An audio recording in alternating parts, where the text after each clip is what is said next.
LHD निकालोगे RHD निकालोगे, दोनों सेम आई तो करेक्ट है। Hello guys, here I am Ashu and welcome to your loving channel helper sir math and physics. तो last lecture में हमने यूजेस ऑफ डायमेंशन में फर्स्ट यूज को पढ़ लिया था।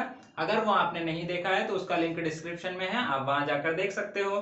तो आज हम सेकेंड यूज को पढ़ेंगे यूजेस ऑफ डायमेंशन में। तो सेकेंड यूज था check the correctness of physical equation. तो सेकेंड यूज में क्या करना होगा, पेपर में कुछ इस प्रकार से क्वेश्चन आता है कि कोई इक्वेशन दे रखी होगी और आपसे पूछा जाएगा कि ये करेक्ट है या इनकरेक्ट है। तो उसको कैसे करेंगे, उसके लिए केवल आपको एक बात ध्यान रखनी होगी। क्या, जैसे मान लीजिए कभी कभी हम एक ही जगह पर जी रख देते हैं, एक्सेलरेशन ड्यू टू ग्रेविटी, ये नॉर्मल एक्सेलरेशन होता है। तो क्यों रख देते हैं एक ही जगह, बी क्यों नहीं रखते हैं? क्योंकि इनकी डायमेंशन आपस में बराबर नहीं होती है। इनकी डायमेंशन बराबर होती है, ये भी एक्सेलरेशन है, ये भी एक्सेलरेशन है।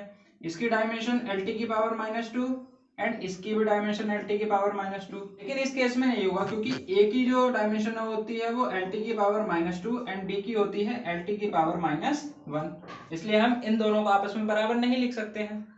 तो कुल मिला के आपको केवल इतना ही ध्यान में रखना है कि कोई भी इक्वेशन करेक्ट तब होगी जब लेफ्ट हैंड की जो डायमेंशन होगी वो राइट हैंड साइड की डायमेंशन के बराबर होगी। अगर बराबर नहीं आई है तो वो इक्वेशन इनकरेक्ट है। बस इतनी सी बात आपको याद रखनी है। तो उसके लिए न्यूमेरिकल करते हैं। न्यूमेरिकल से आपको बिल्कुल बढ़िया से समझ में आ जाएगा। सिंपल सिंपल न्यूमेरिकल आते हैं, आराम से कर लोगे। चलिए करके बताते हैं कि कैसे कैसे न्यूमेरिकल आते हैं। तो कुछ ऐसे पेपर में क्वेश्चन आते हैं, to the point same question आ जाएगा। क्या है, check the correctness of the given equation. Equation दे रखी है s बराबर half g t square where s is equal to distance. यहाँ पे s दूरी दे रखी है, बाकी इस इक्वेशन की हमें करेक्टनेस को चेक करना है। तो सेम वही कंसेप्ट लगाना है जो अभी समझाया था। क्या, अगर LHS की डायमेंशन बराबर हो गई RHS की डायमेंशन के तो ये करेक्ट है। अगर दोनों बराबर नहीं आई है तो वह इनकरेक्ट है। तो इसको कैसे करेंगे, सॉल्यूशन में सबसे पहले जो इक्वेशन दे रखी है उसको उतार लेंगे। Given equation s is equal to half g t square. अब इसमें हम पहले निकालेंगे LHS की डायमेंशन, फिर निकालेंगे RHS की dimension.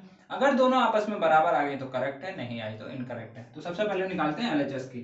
LHD left hand dimension, left hand में क्या है s, then dimension of s दे रखा है डिस्टेंस, डिस्टेंस की डायमेंशन l।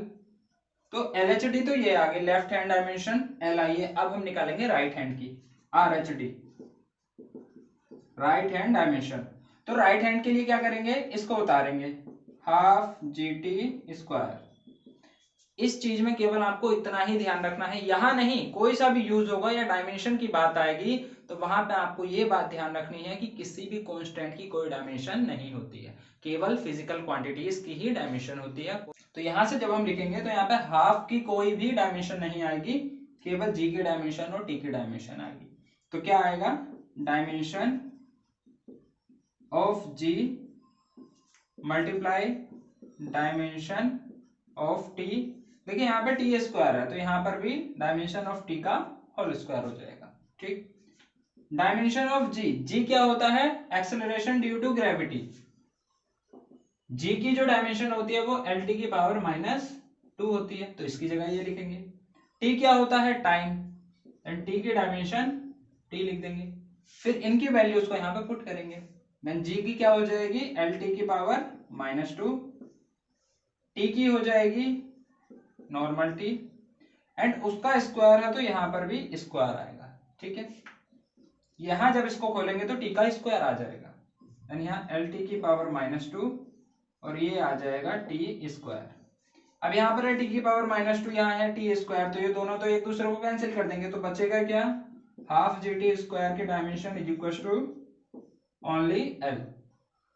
तो ये आगे RHD की डायमेंशन। तो आप देखते हैं जो LHD आई थी क्या वो RHD के बराबर है, तो LHD भी L आई थी और RHD भी L आई है, तो ये आपस में इक्वल है।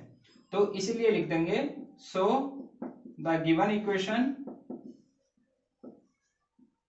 Is correct. बस इतना सिंपल तरीके से आप क्वेश्चन कर लोगे, एलएचडी निकालोगे, आरएचडी निकालोगे, दोनों सेम आई तो करेक्ट है।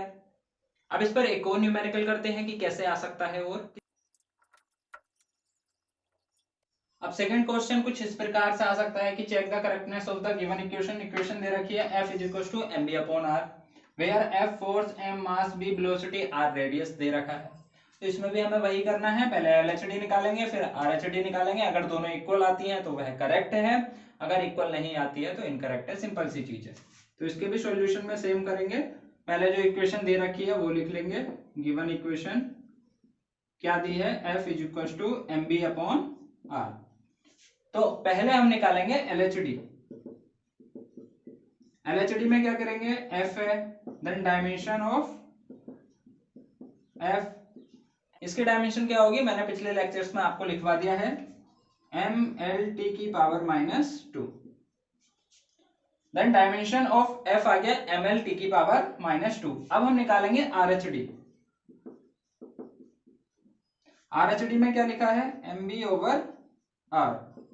तो यहां पे dimension of m multiply dimension of b and divide by dimension of r।